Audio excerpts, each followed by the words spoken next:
आजकल तो नाडा भी इतनी अवेयर हो गई है कि स्टेट में जा जा के भी बच्चे का डोप टेस्ट करती है, वो डोप का सैंपल भर लेती है, लेकिन यहाँ ऐसा कुछ भी नहीं है। સ્પર્ધામાં સમગ્ર ભારતમાંથી 512 ખેલાડીઓએ ભાગ લીધો હતો। સ્પર્ધામાં અવ્વલ નંબર મેળવવા આવું કૃત્ય કરતા હોવાની તેઓએ ધારાસભ્યને રજૂઆત કરી છે। હવે નશાના દૂષણથી પોતાનું સારું પરફોર્મન્સ હોવા છતાં નંબર ન આવ્યાનો આક્ષેપ।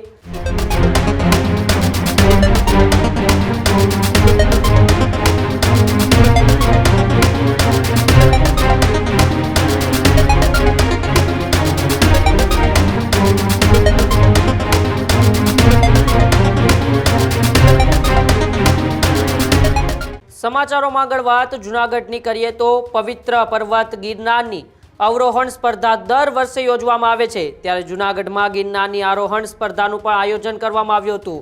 સ્પર્ધામાં સમગ્ર ભારતમાંથી 512 ખેલાડીઓએ ભાગ લીધો હતો। ગિરનારની સ્પર્ધામાં સ્પર્ધક યુવતીએ ગંભીર આરોપો લગાવ્યા છે। કેટલાક સ્પર્ધકો એ ડ્રગ્સ જેવા પદાર્થોનું સેવન કરીને આવતા હોવાનો આરોપ લગાવ્યો છે। સ્પર્ધામાં અવ્વલ નંબર મેળવવા આવું કૃત્ય કરતા હોવાની તેઓએ ધારાસભ્યને રજૂઆત કરી છે। ધારાસભ્ય સહિતના તંત્રએ આગામી વર્ષે આ અંગે યોગ્ય તપાસ કરવાની ખાતરી આપી છે। ભૂતકાળમાં વિવિધ સ્પોર્ટ્સની સ્પર્ધાઓમાં આવું કૃત્ય કરવા હોવાની ફરિયાદો અનેક વખત સામે આવી ચૂકી છે। ગિરનારની આરોહણ સ્પર્ધામાં નશા કરી સ્પર્ધકો આવતા હોવાનો આક્ષેપથી હવે ચકચાર મચી ગયો છે।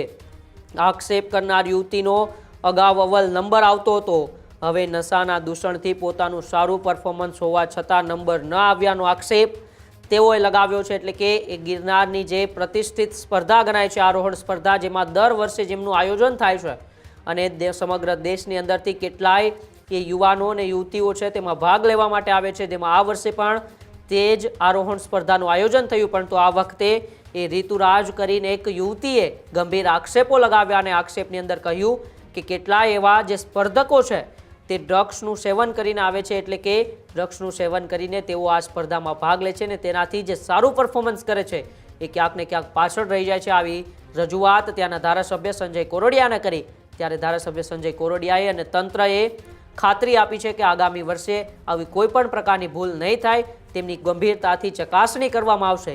ત્યારે આ સમગ્ર ગંભીર આરોપ લગાવતા એ ઋતુરાજે શું કહ્યું આવો સાંભળીએ। 2018 से ये गिरनार कंपटीशन खेलने आ रही हूँ कंटिन्यू, और मैंने पहले बहुत अच्छा परफॉर्म किया, मेरी हर साल फर्स्ट सेकंड पोजीशन आती रही है। लेकिन अभी 2-3 सालों से हम देख रहे हैं कि जो डोप लेके जो बच्चे भागते हैं, जो परफॉर्मेंस एनहांसमेंट के लिए जो सब्सटेंस यूज़ कर रहे हैं, वो ज़्यादा अभी मतलब अच्छा परफॉर्म कर रहे हैं यहाँ बार बार, और मतलब खुद ही रिकॉर्ड बनाते हैं और खुद ही रिकॉर्ड अपना ब्रेक कर रहे हैं। आजकल तो नाडा भी इतनी अवेयर हो गई है कि स्टेट में जा जा के भी बच्चे का डोप टेस्ट करती है, वो डोप का सैंपल भर लेती है, लेकिन यहाँ ऐसा कुछ भी नहीं है। तो बच्चों को इस बात का डर नहीं है, वो अपनी हेल्थ के साथ भी खेल रहे हैं, और उनको सिर्फ लगता है कि यहाँ अच्छे पैसे मिलते हैं तो वो आते हैं, डोप यूज़ करते हैं, ये सब सारी चीज़ें यूज़ करते हैं और फिर वो अच्छा यहाँ परफॉर्म करके चले जाते हैं। अच्छा, आज आपने एमएलए से एक बात की, एमएलए साहब से भी हमारी मतलब ये बात उनके सामने भी हमने रखी थी, तो उन्होंने कहा है कि जो आने वाली 2027 में जब ये कंपटीशन होगा तो हम इस बात पे भी मतलब पूरा अवेयर रहेंगे इसके लिए, और मतलब जो बच्चों की जो टॉप 10 जो बच्चे हैं ना, उनका वो ब्लड सैंपल भी लिया जाएगा। किससे रजूआत की? एमएलए साहब से।